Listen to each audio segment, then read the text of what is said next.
Hi, I'm Louis Carr, founder of WayMaker. And today on the WayMaker Fireside Chat, we have a real treat for you. A guy by the name of Michael Tubbs, who was elected as the youngest mayor in America of a major city at 26 years old. He has been one of Fortune's 40 under 40, one of Forbes 30 under 30, a young man that's really making a difference in a major city in this country. Michael Tubbs, welcome to the Waymaker Fireside Chat. Well, absolute honor. Thanks for having me. Michael has just recently been named as a top 50 Waymaker. We're so proud of him and proud to have him today. So, Michael, take us back. I won't take you way back. It ain't that far back because you're still young. When did you decide that you wanted to go in politics, and how did you feel that you had the right stuff to do it? Yeah, well, feel free to cut me off because it'll probably be a very long answer. But it really starts with my upbringing. I was born and raised in Stockton, California. My mom was 16 when she had me, and my father was in a juvenile correctional facility and has been incarcerated 32 of the 34 years that I've been alive. So sort of growing up in poverty, I always felt a need to prove myself, and I was always curious as to why did the world in my neighborhood look different than some of my friends I played basketball with, right? And then when I was able to go to Stanford for school, I realized that there were a whole set of systems and policies and laws that helped explain why some neighborhoods in my community had more than others. And it wasn't just how hard people were working, it wasn't about how smart people were, but there were some structural things. I was like, oh, wow, policy matters. And then while at Stanford, I interned under Valerie Jarrett in President Obama's White House. And my job was to work with mayors and councils. And then I saw how mayors and councils were making things happen in cities because people were excited by the leadership of like a Cory Booker at the time or Julian Castro. So then I said, you know what, it'd be interesting one day to support local people in Stockton. But then while there, one of my cousins was murdered at a house party on Halloween 2010. It was really that juxtaposition between sort of being at the White House, being at Stanford, and being at the seat, the room where it happens, being quote unquote successful, while my folks back home were literally, not figuratively, but literally dying. And it's really a sense of survivor's guilt. So I decided to run for city council. And it wasn't even because I thought I myself had the right stuff, but it was really more, I felt like a sense of purpose or a calling. It was more like, I don't know actually what to do, but I know we have to do something. And I know at the very least, I won't be the dumbest person up there. I know at the very least, I can't be worse than the people who bankrupt the city, who've allowed record homicides. And I was like, so if nothing else, I can at least be part of the solution and begin to figure out, is it actually possible to make things better? Is it actually possible to make change? Is there actually room for us in the political system? But I think the short answer to your question is I was 21-year-old and crazy. Like I look back at it now, I'm like, wow, like you really wanted to run for city council. And but I'm glad I just had the youthful idealism, and I think it was just being motivated more so by the problem than by my own inadequacies. Like focusing more on sort of like, no, the leading cause of death for people like me is homicides versus like you're a 121-year-old. What can you do to solve that problem? Well, Michael, that reminds me of a story. When Bill Clinton was president of the United States, I had the privilege of being at an intimate luncheon with him. And he said, you can ask me anything in the world, right? Anything. I'm an open book today. And I asked him, I said, President Clinton, how big does your ego have to be to want to be leader of the free world? And he said, it wasn't big at all, Louis. I just looked at the guy that was doing it and said, I can do better than that. That's It where it crushed is. it. And that's basically what you just said. I No, can do better seriously. than that.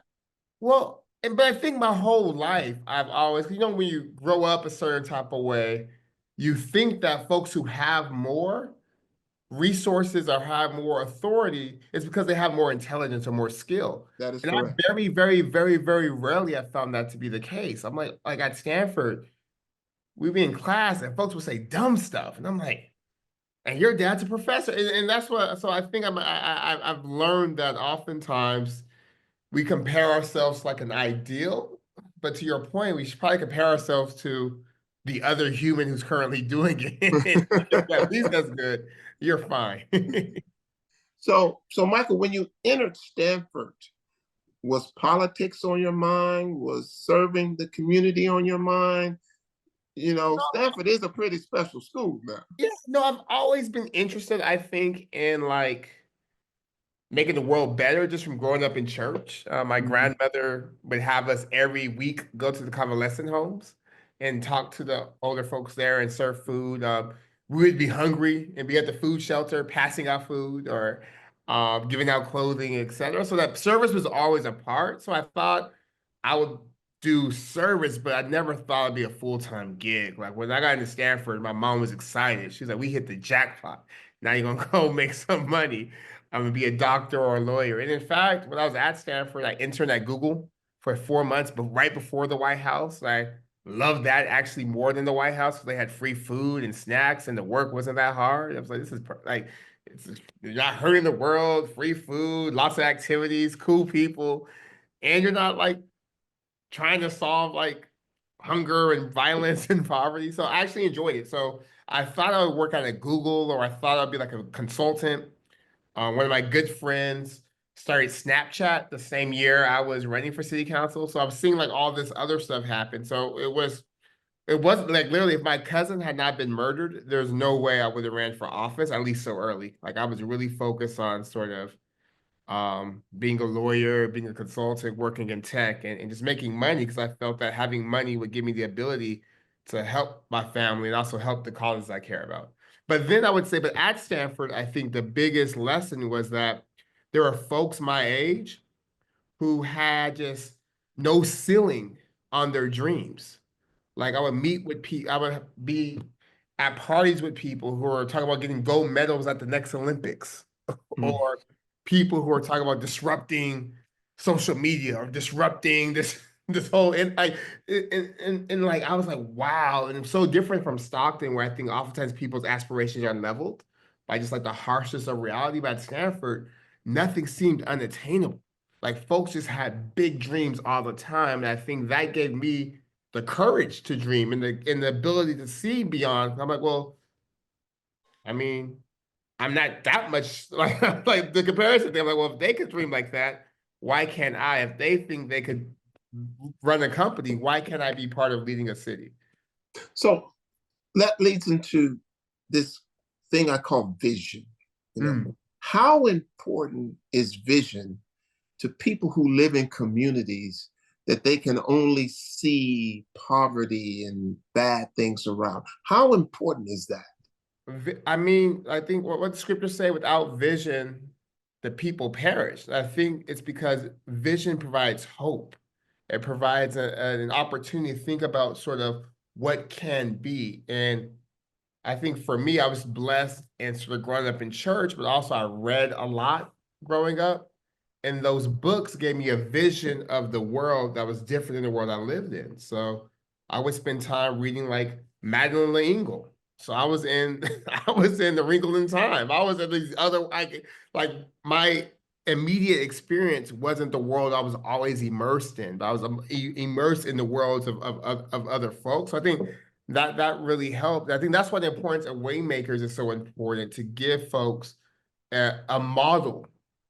And I remember being in high school when I was applying to college. I remember praying and saying, "God, if you help me be successful, I promise you, I will do my best to be that person for somebody else." Because I remember growing up and was like, "Man, I wish I could meet somebody who came from here and went to Stanford or Harvard." I always was enamored with. I just want to meet somebody who's done it, so I know I can do it. So to your point, I think vision is so important because once people see what's possible, then it dissuades some of that negativity or some of that nihilism, right? Because you're like, no, well, this may be true for everybody else, but this person, there is a possibility.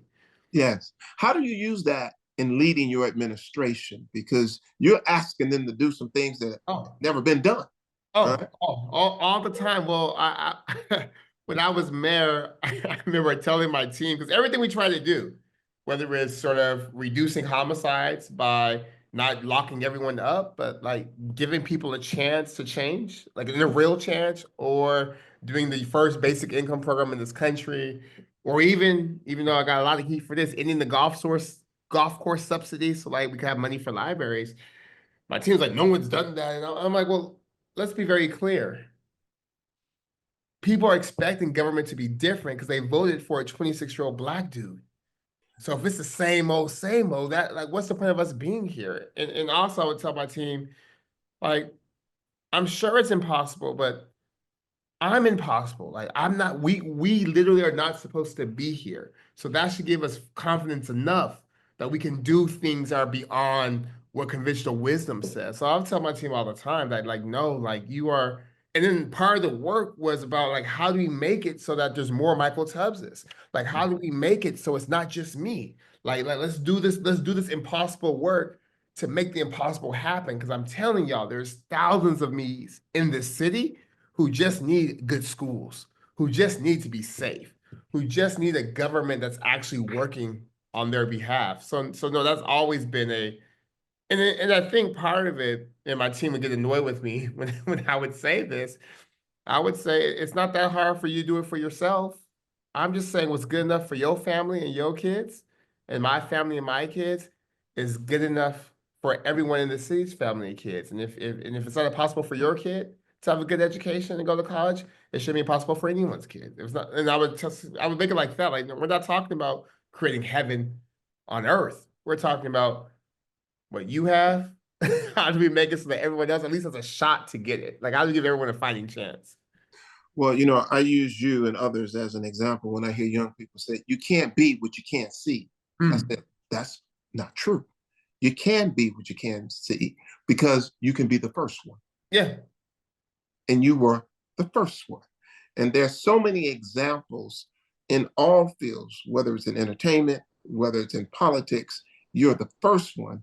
So don't get caught up in that you can't be what you can't see because you can be the first one.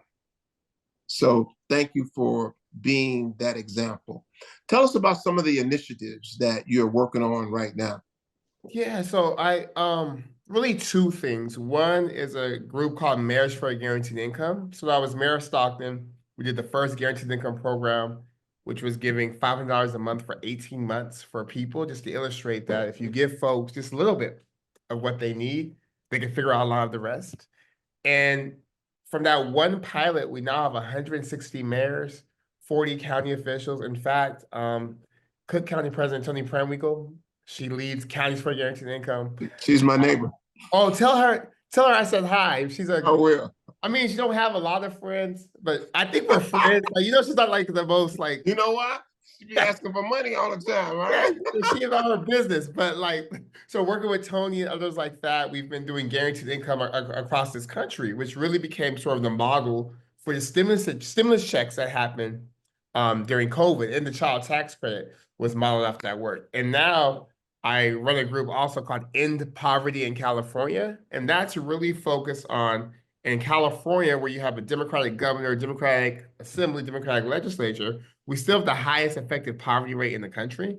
So it's figuring out what's the issue and how do you get people not just income, but wealth. So we've been doing things like baby bonds so that every kid who lost a parent to COVID or is a foster youth, we invest money into a savings account. So when they graduate high school, they have a nest egg. They have a little bit of wealth to build upon, a couple $1,000s to at least start their adulthood. And thinking about other sort of pro-wealth strategies, and also thinking about how do we tell a different story? And you know this from your leadership and expertise in media, but so much of what we see or what we think is controlled by sort of the story that's told about how things came to be. So it's really focused on leveraging Hollywood and using all the storytellers to think about how do we tell a story about poverty that's not about individual failings.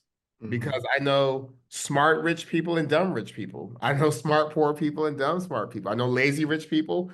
I don't know that mean lazy poor people. I know a lot more lazy rich people actually. But how it's not just about individual failings, but there's structures, there's a system, there's a history, there's a set of policies and laws that create some of the issues we see. And because of that, we can't change everything, but we do have the power to change that. So those two things. And I'm also running for lieutenant governor in 2026 in California. So going up and down the state, I'm talking about that. So um, pretty busy, but all good things. Well, congratulations on all of that. How do you motivate people, Michael, who don't see hope? They're hopeless people. How do you motivate them? You understand why Yeah, they're there, but how yeah. do you motivate them and make them believe that all things are possible? Yeah, I think that is the question, particularly today. I think it's a couple of things, right? I think for some people, they don't have hope. You just have to show them, right? Even small things. So, like, for example, when I was mayor of Stockton, there was a lady. I knocked on her door. Her name was Miss Ortiz. I knocked on her door in 2012 when I was running for city council. Her door was all boarded up. I'm knocking. She took her a while to open it up because she was terrified. And she talked about how she had never seen nothing happen. That like she'd been complaining to the city for years. There was still a drug dealer on her street. Her son slept on the floor because of the gun smoke. He had asthma, just terrible stuff. Fast forward, I see her again at 2016 when I ran for mayor. And I said, "Hey, Miss Ortiz, how's it going? Long time no see." I asked her about her son. He's doing well. And I asked her about her neighborhood. She said, "No, we still have problems." And I was like, "Well, why are you here?" And she's like, "I have hope though, because something changed. Like everything didn't change, but I called about the street light and the street light's working. And everything didn't change, but now there's more activities for my son to do." Like, so I think it's giving people something tangible. Like, okay, if I believe, I can. There's a reason to believe, right? There's a cause for hope. I think that some people there's has to be. You have to give them. They have to seek like hope for what? Like show me. I think for a lot of people, you could talk through in conversation, and for me, it's always talking about how, particularly this February being Black History Month, thinking about so much of what we honor and commemorate today was done in an even more hopeless situation than we have now. Like Madam C.J. Walker became a millionaire at a time when Black folks couldn't vote. I mean, when women couldn't vote, like were sharecropped. Like how? Like there was literally no hope. Or we think of like the freedom riders and civil rights heroes like that. Like literally couldn't go to the bathroom. Had to have a special green book to say where you could stop on a road trip. And those folks did something. And I think particularly as for Black folks, the story of our people, if nothing else, is a story of hope against hope. It's a story of taking dire circumstances that we did not create and creating culture from it. That's the biggest export in the world. Creating the best food from it. So I think that's hope. And I think also, um, and I tell my friends, particularly of means, that pessimism is such a luxury. Like when I'm out talking to folks in community, the folks who are struggling, the folks who are evicted, the folks who are facing homelessness, the folks who are one paycheck away, the folks who lost their houses in Altadena and Palisades, like they have hope because they have to.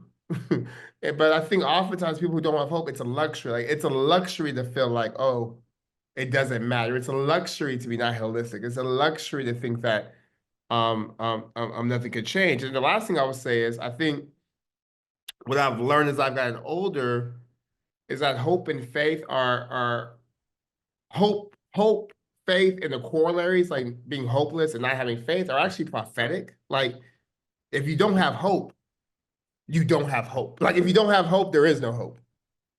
Absolutely. So things aren't gonna get better if you don't like. But if you have hope, there's a chance, there's a possibility that you create an opportunity for things to get better. And that's what I try to tell folks. Like, I mean, yeah, if we give up, we lost. And if we play, we might not win, but we at least have a fighting chance. Like that story isn't written, but the story is written if we quit.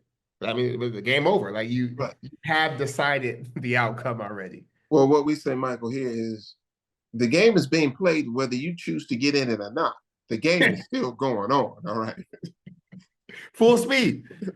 So it's your choice. Either you get in as a participant or you can stand on the line as a sideline as a cheerleader. All right, Oh yeah. your choice. So my final question: we talked before we got on about, we believe that every successful person has had waymakers. Tell us who are some of your waymakers. Oh man, what time we have? So let me start with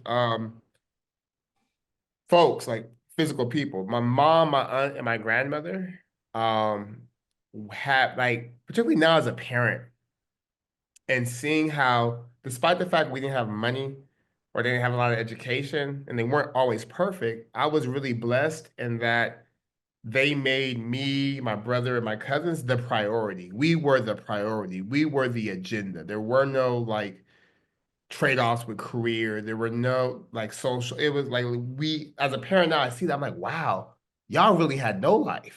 Like, we were your life. But I think that amount of love and attention sort of infused me with a sense of like they always say, you're not better than anybody, but no one's better than you. A sense of I matter, a sense of that I'm supposed to do something, and sort of instilling those lessons in me. And that even when I was wrong, like I remember one time I was in this math Olympics, and I used to be good at math, and I was the only black kid in the county in the math Olympics, so I'm doing it, and then I expected to win because every 10-year-old thinks they win everything, and I lost. I didn't even place. And I had been reading my books. So like, Mom, I was cheated. Like, so they went in, these two women with high school diplomas went in and made these mathematicians go through and regrade my score one by one. And it just turns out I just got a lot of wrong answers. Like, I was literally wrong. But the fact that they came and raised holy hell as we do, but that I was worth fighting for even though I was wrong, like that they've just been tremendous and always finding it like to go somewhere, take it off work. Like they were always I never was told no for anything. Like, I mean, for material things, yes, but for anything, I want to go to this camp, I want to do this thing, I think I'm gonna do this. When I ran for city council, they were out, never worked on a campaign before. They knocking on doors, raising money. Like they've been tremendous waymakers. I think folks like Alice Walker, Oprah, and Valerie Jarrett. Like when I was in high school, I won Alice Walker's essay contest, which sort of helped get my story out and helped me get into college. And when I ran for city council, Oprah happened to be at Stanford. We had lunch. She gave $10,000 to my city council campaign. And I had just launched. So like no one, I had like $8,000 raised, and then they're just capped. That's where everything sort of shifted, and there was like documentaries made and interest and attention. Um, when Valerie came to Stanford when I was a sophomore, we talked, and she was like, "Hey, young man, work in the White House." And being dumb and 20 years old, I was like, "No, thank you. I want to work in the Department of Education." And she's like, "No, son, come work in the White House." And that internship, like, so I think the waymakers for me have been like Black women who've consistently have always mentored, seen me, fought for me, opened doors for me, positioned me. Jan Barker Alexander, one of my mentors at Stanford, just positioned me and still mentors me to this day. And then, like you mentioned, your pastor's wife talking about waymakers. I think for me, the through line between all that is just like God or the divine. I think, can't speak for no one else, but I think for me, it's very clear the ways in which sort of he has just kind of made ways and made lanes and has helped position and pivot. And I mean, again, like it's like, particularly now as a parent, and I see how much work goes into parenting and how my kids have an amazing mother and a pretty good dad and how hard it is. And the fact that I've been able to do everything I've been able to do with a dad in prison and a mom who was 16. Like, it's like God clearly has been helping make way. So I am a proud beneficiary of the Waymaker, the Black Woman Waymaker Society, and very, very thankful for all of them. Well, Michael Tubbs, we thank you for all that you do, and we wish you the best on your campaign for Lieutenant Governor. Thank you. And but we most of all thank you for being a top 50 waymaker. And we will ask that you keep being waymakers for people that you know and that you don't know as you move throughout your journey. So thank you so much for being a part of the WayMaker Fireside Chat. I appreciate trying to be like you, so I appreciate you and thank you for everything you've done, everything you're doing. Thank you.